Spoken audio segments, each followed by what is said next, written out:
Voy a calar este micrófono a ver si funciona. Ahí lo checas. A ver si en la transmisión se... Sí. ¿Va a estar muy fuerte? No, no. Oye, ¿dónde están mis micrófonos? Que diga, mis lentes.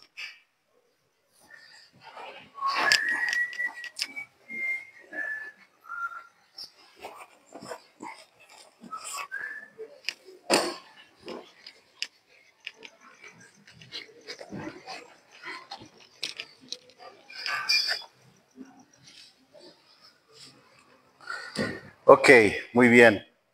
Una vez más, bienvenidos, Dios los bendiga, buenas noches. ¿Qué tal si oramos para iniciar este servicio? ¿Sale? Señor, hoy en esta noche te damos nuestro corazón, Señor. Te pertenece a ti, pero rogando que tú vayas tomándolo y formándolo, que sigas haciendo esa obra regeneradora en nosotros. Y ahorita acordándome de todos los que están sufriendo, que están angustiados allá por las pérdidas, en Texas, en todos esos lugares, los papás, las mamás, toda la gente que perdió un ser querido, así de repente yo ruego que a las familias cristianas que los atraigas hacia ti, que los consueles, más bien a los que no son cristianos, que los atraigas hacia ti por esta situación, Señor. Y hoy a nosotros, muchas gracias que nos permites abrir tu palabra y poder meditar en ella. Ayúdanos por tu Espíritu Santo, te lo pido en el nombre de Jesús. Amén y amén. A los que están en las redes sociales, Dios los bendiga.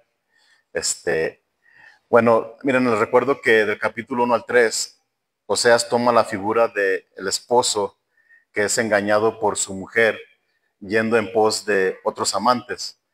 Y su mismo matrimonio representaba lo que Israel estaba haciendo para su marido espiritual, Dios.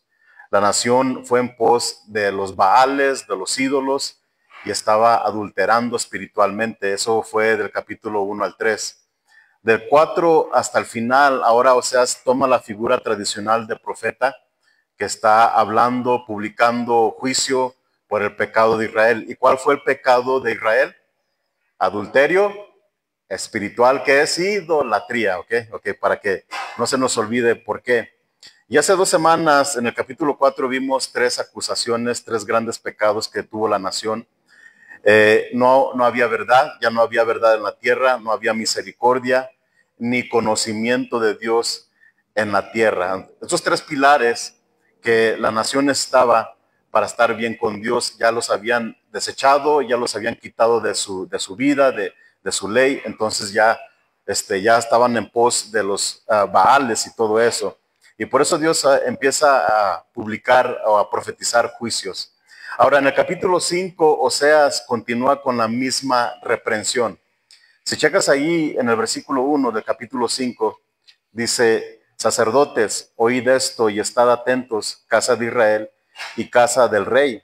Escuchen, porque para ustedes o para vosotros es el juicio, pues habéis sido lazo en Mizpa y red tendida sobre Tabor. El profeta se dirige a los sacerdotes, la nación y también a los reyes.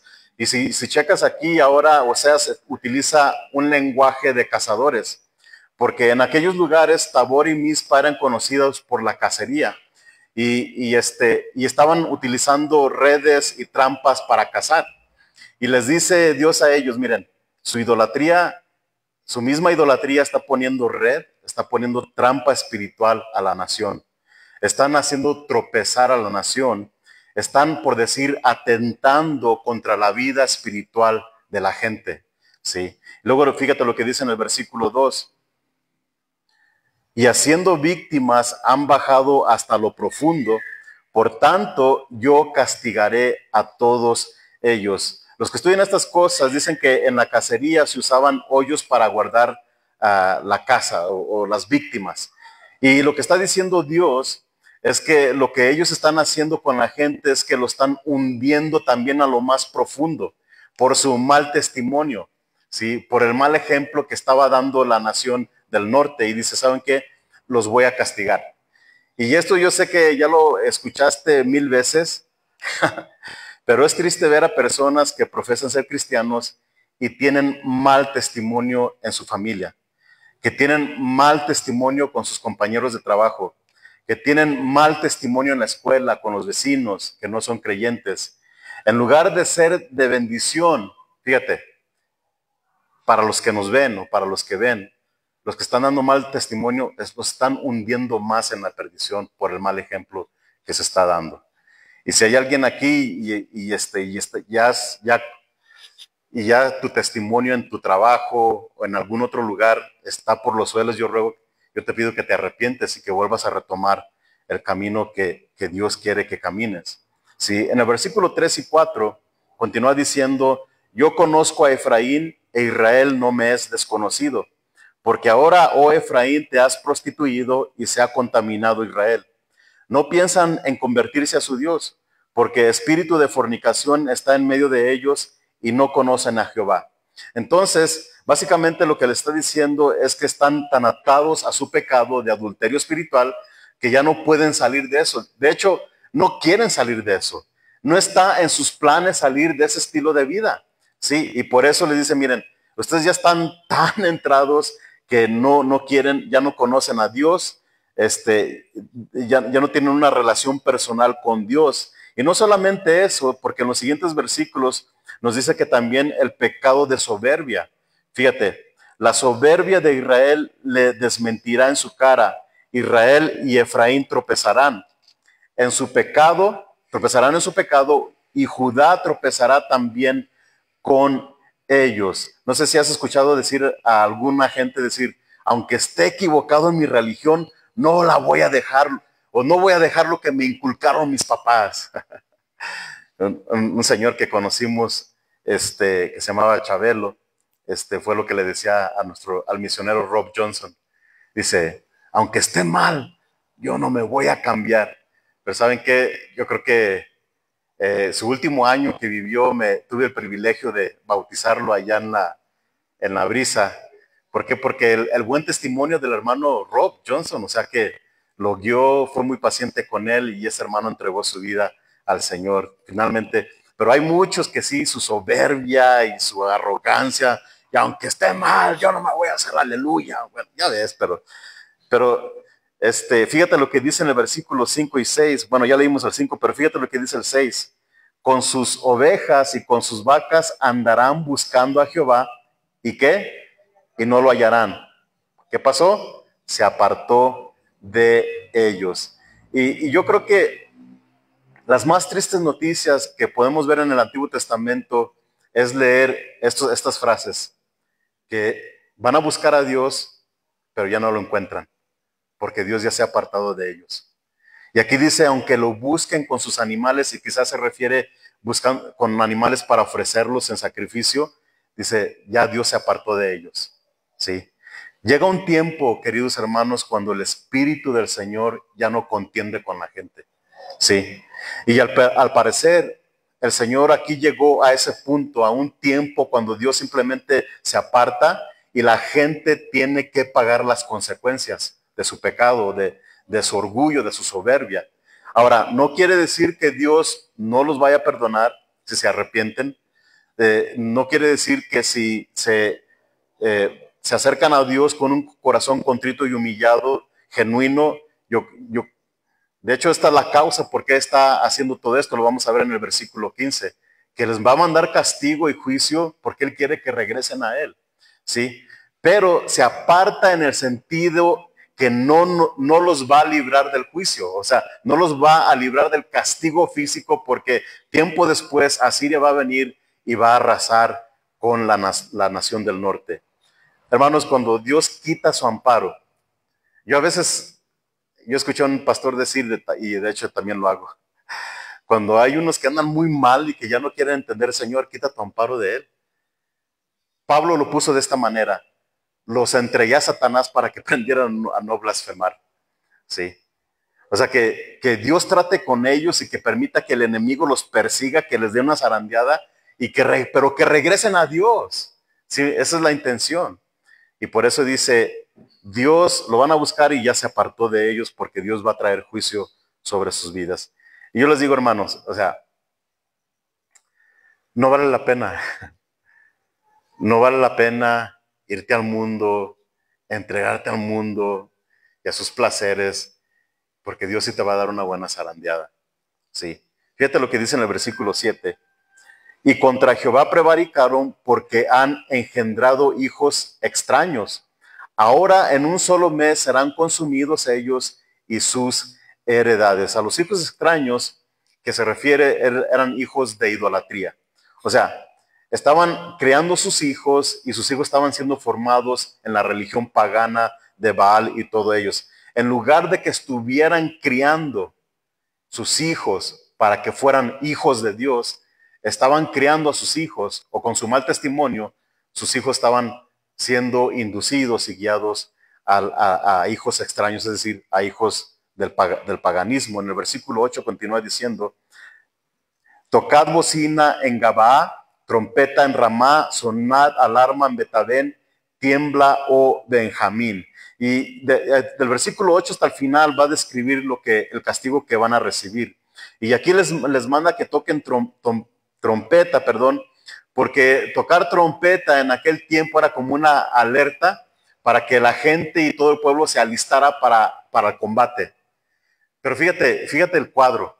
Dios le está diciendo, toquen trompeta, alístense para la guerra, para una guerra que van a perder. Una guerra que ya van a ser derrotados. Digo, pues, imagínate ir a una guerra donde la tienes segura que vas a perder y que vas a fallecer. Es básicamente lo que le está diciendo. Y por eso les dice, tiembla Judá, tiembla Benjamín, porque lo que va a pasar debe de hacerte temblar, ¿sí? Y luego fíjate lo que dice en el versículo 9. Dice, Efraín será asolado en el día del castigo, en las tribus de Israel. ¿Hizo qué? Y hice conocer la verdad. Cuando dice que hice conocer la verdad, habla de que Dios les dio suficiente verdad de Él y de su palabra. Es decir, para que no digan en aquel día, pues nadie nos dijo, no sabíamos. No, no, no, no. Amados hermanos, Dios siempre deja un testimonio para todas las naciones. De hecho, la Biblia dice que aún a los que no se les ha predicado el Evangelio, en Romanos capítulo 1, dice que Dios ha dejado el testimonio de la creación. ¿Sí? Así es y luego dice, porque las cosas invisibles de Él, su eterno poder y deidad, se hacen claramente visibles por medio de las cosas que se ven, de modo que no tienen excusa. Pues habiendo conocido a Dios, no le glorificaron como a Dios, sino que se hicieron necios y se entregaron a sus deseos negros o para sus pasiones perversas. Y tú puedes leer lo que sucedió. Empezaron a darle gloria a los animales antes que al Creador, que es bendito por los siglos. Y luego se empezaron a acostarse hombres con hombres y mujeres con mujeres. Y luego dice, y por eso Dios les dio la retribución de vida a su extravío. Sí. Entonces, pero nadie tiene excusa. Nadie puede estar delante de Dios que no me dejaste ninguna verdad, no me dejaste ningún testimonio. Nel pastel. No, así no, no. Y luego fíjate lo que dice en el versículo 10. Los príncipes de Judá fueron como los que traspasan los linderos, derramaré sobre ellos como agua. Mira, y aunque la profecía es para el reino del norte, aquí como que también está incluyendo a Judá, porque también va unas profecías en contra de Judá, ¿ok? En el versículo 11 dice, Efraín es vejado, quiere decir, es oprimido. Vejado quiere decir oprimido, ¿y qué más? Y quebrantado en juicio, porque quiso andar en pos de vanidades. Y eso es los ídolos. Vanidades son ídolos. O sea, están vacíos, no tienen nada, no tienen vida. ¿Ok? Y estos van a ser oprimidos, van a ser quebrantados. Aquí dice, porque quiso. ¿Ok? Es decir, se empecinó. Lo hizo de voluntad propia. Y esto me recordó cuando Jesús le dijo a Jerusalén. En Mateo 23:37, Jesús le dijo a la nación, de hecho, dice que había volteado las bancas y todo eso. Creo que fue en la segunda. Bueno, pero Jesús les dijo, Jerusalén, Jerusalén, que matas a tus profetas y apedreas a todos los que te son enviados. ¿Y cuántas veces no quise juntarte? Quise juntar a tus hijos como la gallina junta a sus polluelos debajo de sus alas, pero no quisiste. No dice, no pudiste. Dijo, no quisiste. ¿Sí? O sea, voluntad propia. Y, y es eso. Dios no los va a quebrantar simplemente porque, o sea, porque nada más le dio su regalada gana. No, no. Viene porque ya es una decisión que hizo la otra persona. Sí. Y luego fíjate lo que dice versículo 12. Yo pues seré como polilla a Efraín y como carcoma a la casa de Judá. Y déjame decirte que estos eran insectos que consumían y destruían lentamente. La polilla corrompía la vestimenta y en aquel entonces tener como varias túnicas era como que era un lujo. O sea, que tenías dinero. ¿Ok? La carcoma era un insecto que consumía la madera. Y Dios le dice, yo mismo voy a hacer esto a la nación. Los voy a consumir, los voy a ir destruyendo. Y luego fíjate lo que dice el versículo 13. Y verá Efraín su enfermedad y Judá su llaga. Irá entonces Efraín a Siria y enviará al rey Jareb, mas él no os podrá sanar ni os curará, ¿qué? La llaga. Ok, cuando estas dos naciones vean y sientan la mortificación, el dolor, la angustia, en lugar de arrepentirse, en lugar de buscar a Dios, van a buscar a este personaje, a este rey Jareb. Y este sujeto solamente se menciona aquí en este libro de Oseas, aquí y en el capítulo 10. Pero según la traducción del Targum, miren, déjenme. El Targum era una traducción de interpretación del idioma arameo, porque después del exilio, el arameo era la lengua común del pueblo judío, como que adoptaron, entonces ya no hablaban puro hebreo, ya como que la lengua común era el arameo. Entonces por eso tuvieron que tener la traducción del Targum. Y según esa traducción, dice que el rey Jareb era un vengador, una persona capaz de salvarlos de sus enemigos. Pero aquí dice Dios en la Biblia que lo van a buscar, pero no los va a aliviar, no los va a curar, ni van a encontrar protección con este rey. ¿Por qué? Porque Dios es el que está castigando. Dios es el que está disciplinando a la nación. Y fíjate lo que dice en el versículo 14, ahí mismo lo confirma. En el 14 dice, porque yo seré como león a Efraín y como cachorro de león a la casa de Judá. Yo arrebataré y me iré, tomaré y no habrá quien liberte. Ahí está.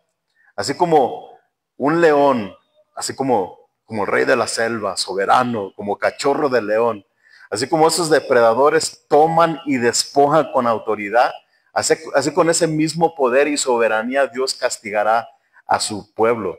Y obviamente Dios va a usar a los asirios contra el reino del norte y luego tiempo después a Babilonia en contra de la nación del sur, que es la nación de Judá. ¿Ok? Ahora, todo esto no es para destruirlos por completo, ni borrarlos del mapa, porque fíjate lo que dice el versículo 15. Todos juntos, andaré y volveré a mi lugar hasta que reconozcan su pecado y busquen mi rostro. En su angustia me buscarán. Ahí está. En su angustia me buscarán. Sí, toda angustia a veces para el cristiano alejado de Dios o para el que no conoce a Dios, tiene esta intención de parte de Dios. El propósito es de que se den cuenta de que necesitan a Dios, ¿sí? Y que lo busquen. Si tienes algún familiar o un conocido que está en esa condición, he escuchado testimonios de mamás que dicen, es que mi hijo ya está así desde muy joven, ya ha usado drogas y yo creo que ya no hay solución. Sí hay solución. Si tienes a alguien desbalagado o que no quiere nada de comer, o un familiar, un papá, quizás algunos de ustedes dicen, no, es que mi papá es, man, no creo que nunca se vaya a convertir. No te des por vencido, Dios va a tratar con él. Sigue orando por él, por ella, por amigo, por Dios puede hacer un milagro. Sí, y esa es la intención, de que se conviertan porque Dios quiere que se acerquen a Él. Dios es grande en misericordia. Simplemente sigue orando por ellos, como te lo dije. Ahora, en el capítulo 6 solamente vamos a ver 3 versículos, ¿ok? En el capítulo 6, del 1 al 3, Oseas ruega a la nación, no por la nación, ruega a la nación. Y esos 3 versículos me recordó un pasaje que siempre me pega. Y es 2 Corintios 5, 20 y 21. Y en esos versículos, siempre que los leo, siempre me... Dice, Pablo escribió esto en 2 Corintios, así que somos embajadores en nombre de Cristo, como si Dios rogase por medio de nosotros. Os rogamos en nombre de Cristo, reconciliaos con Dios. Al que no conoció pecado, por nosotros lo hizo pecado, para que nosotros fuésemos hechos justicia de Dios en él. Hermanos, Oseas está haciendo lo que todo ministerio profético debe tener. ¿Qué ministerio? El ministerio de la reconciliación con Dios. No solo el ministerio profético. De hecho, toda actividad cristiana, todo ministerio, todo talento que Dios nos dé, debe tener ese enfoque. ¿Cuál? El de reconciliar a la gente con Dios. Una de las cosas que me ha bendecido mucho de mi hijo Yoshi y de Monchi, ahora que van en el boxeo. Y de hecho yo ni siquiera les dije que lo hicieran, pero Monchis ahí tiene un amiguito que ya lo invitó a venir a la iglesia. ¿Sí? Su amiguito le dijo que sí, pero ya está probando lo que nosotros probamos ya desde 15 años. Mucha gente nos dijo, ahí vamos a estar el domingo, ahí nos vemos, y han venido, nunca vienen. Pero uno le hace el intento. También Monchi ya dice, ya tengo mis amigos y un día lo voy a invitar también. Creo que ya lo invitaste a alguien del boxeo, o lo ibas a invitar, ¿no? Sí, o sea, esa es la intención. Todo ministerio, queridos hermanos, y actividad, debemos de realmente pensar y de usarlos como de ministerio de reconciliación, de que la gente se reconcilie con Dios. Mucha gente allá afuera no cree que está en enemistad con Dios. ¿Por qué? Porque se les ha inculcado desde niños y aún hasta la televisión. Ay, ese murió. El cielo ya tiene un ángel. Mentira. Y ya mucha gente allá afuera crece creyendo de que todos automáticamente son hijos de Dios, cuando la Biblia dice que hay hijos de Dios y hay hijos del diablo. Y Pablo cuando dijo, sabes que yo me creía estar bien con Dios, pero realmente era enemigo de Dios. Y si hay alguien aquí que tú crees porque te portas bien, o eres buena persona, ya automáticamente eres hijo de Dios, no. La Biblia enseña, si alguien viéndonos allá en las redes sociales, la Biblia enseña que solamente hay una manera de ser hijo de Dios. Y esto es recibir a Cristo como el Señor y Salvador de tu vida. Porque en Juan 1:12 dice, y a todos los que le recibieron, a los que creen en su nombre, checa, les dio autoridad de ser hechos. O sea, no eran hechos antes, de ser hechos hijos de Dios. Entonces, y fíjate lo que dice en el versículo 1. Fíjate cómo les va a rogar Oseas al pueblo. Venid y volvamos a Jehová, porque él arrebató y nos curará. Hirió y qué, y nos vendará. Hermanos, Nuestro hermoso Dios es un Dios de disciplina y es un Dios de restauración. Él hiere, pero también venda. Él desgarra, pero también cura. Y todo ese proceso de disciplina está motivado por su amor a nosotros. ¿Por qué? Porque la Biblia enseña que Dios al que ama disciplina como al padre que disciplina a su hijo. Sí. Pero aquí puedo sentir el corazón del profeta. Vénganse, volvamos a Jehová. Sí, nos ha herido, nos ha desgarrado, pero nos va a curar, nos va a vendar. Sí. Versículo 12, de hecho, cuando estaba leyendo el otro día, ayer o antier, hasta se me hizo un nudo en la garganta. Y en el versículo 2 dice, nos dará vida después de 2 días, en el tercer día que nos resucitará y viviremos delante de él. Algunos lo ven como un avivamiento de la nación, pero también este es uno de los pocos versículos que aluden a la resurrección, ¿sí? De los muertos. Aquí dice, al tercer día nos resucitará. La pregunta es, ¿quién resucitó al tercer día? Sí. Y luego también dice, y viviremos delante de él. ¿Ok? Y fíjate lo que dice el versículo 3. Y conoceremos y proseguiremos en conocer a Jehová. Paréntesis. Time. Y conoceremos y proseguiremos en conocer a Jehová como el alba está dispuesta a su salida. Miren, aún desde aquel tiempo, queridos hermanos, se había tratado de tener una relación personal con Dios. Se había tratado de tener una comunión apropiada de padre a hijo. ¿Ok? Pero Israel no lo entendió así. Ellos se fueron tras la ley y no se fueron por fe, como dice Pablo en Romanos. ¿Sí? Ya desde entonces se había tratado de tener una comunión. Dice, le conoceremos y proseguiremos en conocerles. Esto es, empieza desde esta tierra y continúa después de la resurrección y por toda la eternidad. ¿Sí?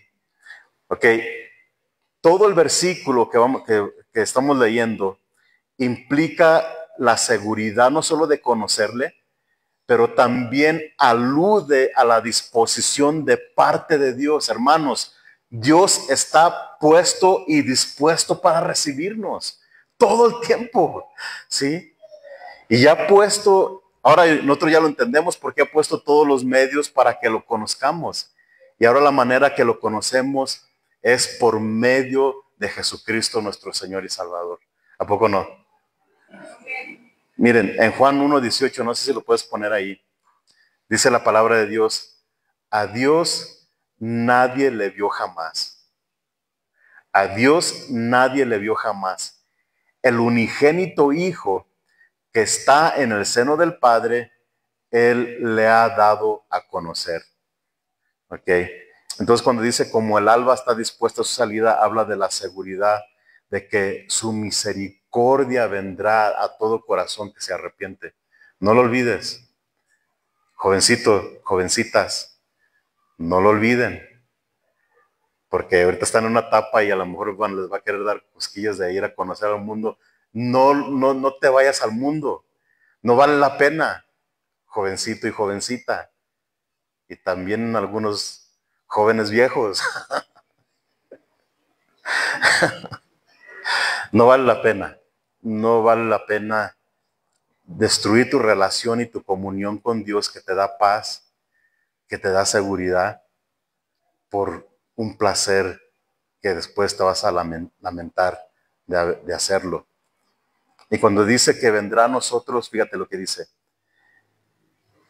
Y conoceremos y proseguiremos en conocer a Jehová como el alba está dispuesta a su salida y vendrá a nosotros como la lluvia tardía y temprana, ¿a qué? A la tierra. Aquí dice, su venida será como la lluvia y se refiere a la bendición que trae la lluvia a la tierra. Y la gente de aquel entonces sabía de lo que se trataba porque vivían, la mayor parte de esa zona es desierto. Y cuando llovía no solamente traía frescura, pero imagínate también cuando llovía bien, había grano, había verduras, había fruta, había pastos para el ganado. Entonces, si había abundancia de grano y abundancia de pasto, ¿qué? Hay buenos ganados. Y si hay buenos ganados, ¿hay qué? Carnita asada.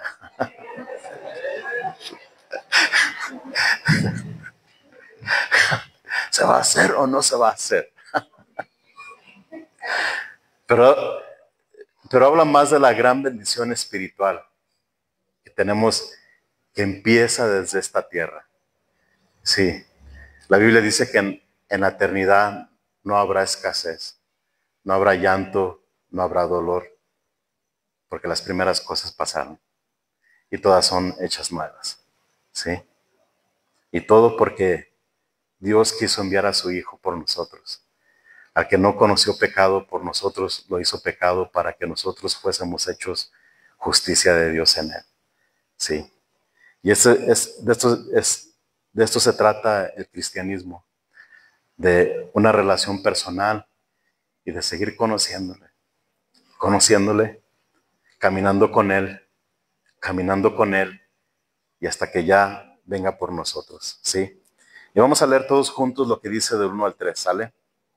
Dice, venid y volvamos a Jehová, porque él arrebató y nos curará, hirió y nos vendará, nos dará vida después de 2 días, en el tercer día nos resucitará y viviremos delante de él. Y conoceremos y proseguiremos en conocer a Jehová, como el alba está dispuesta a su salida, y vendrá a nosotros como la lluvia tardía y temprana a la tierra. Oramos. Muchas gracias por tus promesas, por tu palabra, Señor. Ayúdanos a no caer en ese pecado de la nación de Israel. Y guárdanos de todo mal. Guarda a los jovencitos, a las jovencitas aquí presentes, de no querer distraerse con las cosas de este mundo. Ellos y ellas son la generación que van a impactar la siguiente generación. Y por eso yo ruego que los guardes y a nosotros también. Muchas gracias por tus promesas. En el nombre de Jesús. Amén. Vamos a terminar con un canto.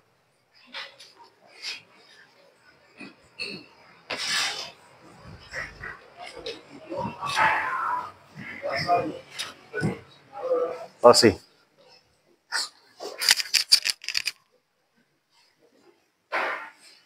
Adiós.